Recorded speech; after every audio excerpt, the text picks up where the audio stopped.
Mix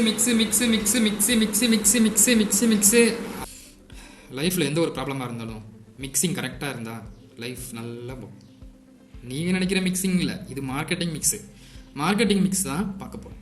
S, வாங்க வீடியோக்குள்ளே போகலாம். ஃபஸ்ட்டு மார்க்கெட்டிங் மிக்ஸுக்கு இன்னொரு பேர் சொல்லுவாங்க 4PS. இந்த 4PSல வந்து பார்த்திங்கன்னா 4PSனால் என்ன? அந்த பீன்றது வந்து பார்த்திங்கன்னா அதோட இப்போ A for apple, B for ball, C for cat இருக்குல்ல, அதே மாதிரி B for product, B for place, B for price, B for promotion. இதை தான் வந்து பார்த்திங்கன்னா 4PSன்னு சொல்லுவோம். இந்த 4PS நம்ம வந்து எதுக்காக அனலைஸ் பண்ணுறோம் அப்படின்னா, இப்போ என்கிட்ட வந்து பார்த்திங்கன்னா ஒரு ஐடியா இருக்குது, ஒரு பிஸ்னஸ் ஐடியா இருக்குது. அந்த பிஸ்னஸ் ஐடியா நல்லா போகணும் அப்படின்னா நான் ஒரு ஹோம் ஒர்க் பண்ணணும். அந்த ஹோம் ஒர்க் பண்ணுறதுக்கு சம் க்ரைட்டீரியா வேணும், சம் டூல்ஸ் வேணும்ல. அப்படின்னா தானே என்னோடய ப்ராடக்ட்ஸ் எப்படி போகும் அப்படின்றது, நான் ஃபியூச்சரில் எப்படி போகிறதுன்றதை ப்ரிடிக்ட் பண்ண முடியும்.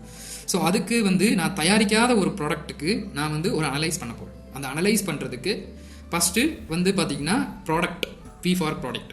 அந்த ப்ராடக்ட்டு பர்பஸ்ஃபுல்லாக இருக்கணும், நீட்ஃபுல்லாக இருக்கணும், ஒருத்தவங்களோட ப்ராப்ளத்தை சால்வ் பண்ணணும். அந்த ப்ராடக்ட் வந்துச்சு அப்படின்னா ஒருத்தவங்களுடைய குறை வந்து நிவர்த்தி ஆகணும். That is a product. Okay, என்னோட இப்போ பிஸ்னஸ் ஐடியா பார்த்திங்கன்னா, நான் வந்து ஒரு பெர்ஃப்யூம் கம்பெனி. ஓகே, நான் வந்து ஒரு பெர்ஃப்யூம் கம்பெனி. என்னோடய கஸ்டமர்ஸ்லாம் பார்த்திங்கன்னா ட்ரெஸ்லாம் வந்து துவைக்கிறாங்க. பட் அந்த மழை டைமில் இல்லைனா அந்த கசங்கி போகிற இதில் பார்த்திங்கன்னா ஸ்மெல் ரொம்ப ஜாஸ்தியாக வருது. ஸோ அந்த ஸ்மெல்லை வந்து பார்த்திங்கன்னா நான் கண்ட்ரோல் பண்ண போகிறேன். அதுக்கு நான் ஒரு ப்ராடக்ட் தயாரிக்க போகிறேன். அந்த ப்ராடக்ட்டு இந்த இருக்குது. ஓகே, இப்போ ப்ராடக்ட் வந்துடுச்சு. இந்த ப்ராடக்ட் நான் தயாரித்த இந்த ப்ராடக்ட் மூலமாக என்னுடைய கஸ்டமரோட ஷர்ட்டில் வர ஸ்மெல்லை வந்து என்னால் கண்ட்ரோல் பண்ண முடியும். ஸோ அவங்களுக்கு வந்து ஒரு ஃபீல் குட் ஃப்ரெஷ்னஸ் வந்து நான் அவங்களுக்கு கொடுக்க முடியும். ஸோ இப்போ வந்து ஃபஸ்ட்டு P வந்து டிக் ஆகிடுச்சு, ஏன்னா ஒரு ப்ராப்ளத்தை சால்வ் பண்ணியாச்சு. ஸோ இப்போ ரெண்டாவது P, பிளேஸ்ன்றது வந்து பார்த்திங்கன்னா மதுரை, கோயம்புத்தூர், சென்னை, திருச்சி அந்த மாதிரி கிடையாது. பிளேஸ்ன்றது வந்து பார்த்திங்கன்னா நாட் அ ஜியோகிராஃபிக் வைஸ். வேர் ஐ ஆம் customer, who is my customer, எப்படி நான் அவங்கள்ட்ட பிச் பண்ண போகிறேன், எப்படி நான் அவங்கள வந்து ரீச் பண்ண போகிறேன், யாராக இருக்க முடியும் என்னோட கஸ்டமர் வந்து பார்த்திங்கன்னா அவங்க யாராக இருப்பாங்க. இப்போ இந்த ப்ராடக்ட்டுக்கு கஸ்டமர் யாராக இருப்பாங்க? எஸ், ஆப்வியஸ்லி 20+ மேலே இருப்பாங்க, ஹோம் மேக்கராக இருப்பாங்க, மேக்ஸிமம் லேடிஸாக இருப்பாங்க. மேக்ஸிமம் வந்து பார்த்திங்கன்னா ஒரு கார்பரேட்டில் ஒர்க் பண்ணுறவங்களோ, இல்லைனா ஒரு கவர்மெண்ட்டில் ஒர்க் பண்ணுறவங்களோ, இல்லை ஒரு செல்ஃப் எம்ப்ளாய்ட் பீப்புளோ, ஒரு ஸ்டூடெண்ட்டோ, அவங்கள தான் இருக்க முடியும். ஸோ அவங்க தான் பார்த்திங்கன்னா என்னுடைய டார்கெட் ஆடியன்ஸ். ஸோ அதுதான் என்னோட பிளேஸ். ஸோ இது ஜியோகிராஃபிக்கு நம்ம இன்க்ளூட் பண்ணலாம், பட் யார் என்னோட ப்ராடக்டை யூஸ் பண்ண போகிறோம். ஓகே, அதை பேஸ் பண்ணி நான் வந்து பார்த்திங்கன்னா ப்ளேஸ் பண்ணுறேன்.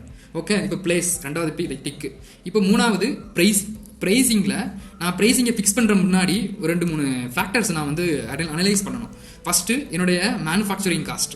இப்போ இந்த ப்ராடக்ட் தயாரிக்கிறதுக்கு எனக்கு 30 ரூபீஸ் ஆச்சு அப்படின்னா, மார்க்கெட்டிங் ஸ்டாண்டர்ட் இண்டஸ்ட்ரீஸ்லாம் பார்த்திங்கன்னா மேக்ஸிமம் வந்து பார்த்திங்கன்னா ஒரு 10 to 15% வந்து ரன்னிங் காஸ்ட்டு, அப்புறம் வந்து பார்த்திங்கன்னா மார்ஜின் ஃபிக்ஸ் பண்ணுவாங்க. ஸோ அதை பேஸ் பண்ணி நம்ம ஒர்க் பண்ணோம் அப்படின்னா ஒரு 50 அந்த ரேஞ்சுக்கு வைக்கலாம். ஸோ இதோட ப்ரைஸ் பார்த்திங்கன்னா 58. அந்த ப்ரைஸை நம்ம சூஸ் பண்ணுறதுக்கு முன்னாடி என்னுடைய கஸ்டமரோட ஸ்டாண்டர்ட் ஆஃப் லிவிங் என்ன, அவனால் இந்த ப்ராடக்ட்டை பர்ச்சேஸ் பண்ண முடியுமா, அவனோட பர்ச்சேசிங் பிஹேவியர் என்ன, அதுக்கப்புறம் அவன் எவ்வளோ பிரிக்கொண்டா பர்ச்சேஸ் பண்ணுவான், எவ்வளோ கேப் விட்டு அந்த பர்ச்சேசிங் பிஹேவியர் அவங்ககிட்ட இருக்கும், அதை வந்து நான் வந்து பேஸ் பண்ணி என்னோட ப்ராடக்ட்டுக்கு வந்து பார்த்திங்கன்னா ஒரு ரீசனபிள், ஒரு வேல்யூபிள் ப்ரைஸ் கொடுப்பேன். ஓகே, இப்போ மூணாவது P டிக்கு. இப்போ நாலாவது P தான் இருக்கிறதுலையே ரொம்ப கஷ்டம். ஏன்னா இந்த 3 Pயுமே நீங்கள் கரெக்டாக செலக்ட் பண்ணிட்டீங்க அப்படின்னா நாலாவது Pயில் வந்து நிற்பான்.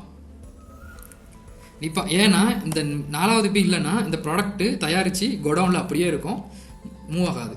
ஏன்னா அந்த P வந்து பார்த்திங்கன்னா ப்ரொமோஷன்.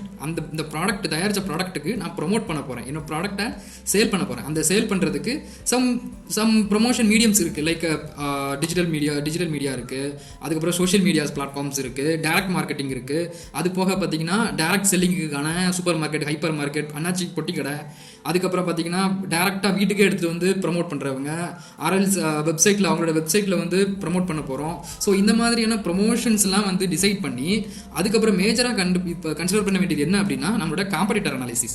இந்த நம்மளோட காம்படிட்டர் இந்த 4PSல அவங்க என்ன மாதிரியான 4PS வந்து இம்ப்ளிமெண்ட் பண்ணுறாங்க, அவங்க ஹவு ஃபார் அவங்க வந்து எவ்வளோ இம்ப்ளிமெண்ட் பண்ணியிருக்காங்க, அதை பேஸ் பண்ணி அதை விடைக்கும் பெட்டராக நம்ம வந்து ஃபிக்ஸ் பண்ணோம் அப்படின்னா நம்மளோட ப்ராடக்ட் தான் வந்து பார்த்திங்கன்னா மார்க்கெட்டில் சஸ்டைனபிளாக நிற்கும். ஃபஸ்ட்டு இந்த வீடியோவுக்கு ஒரு லைக்கை போட்டு விட்டு அப்படியே இந்த வீடியோவை உங்கள் ஃப்ரெண்டுக்கு ஒரு 4-5 பேருக்கு ஷேர் பண்ணி விடுங்க. அப்புறம் நிறைய பேர் வீடியோவை ஃபாலோ பண்ணாமையே பார்த்துட்டு இருக்கீங்க, கொஞ்சம் ஃபாலோ பண்ணி விடுங்களேன்.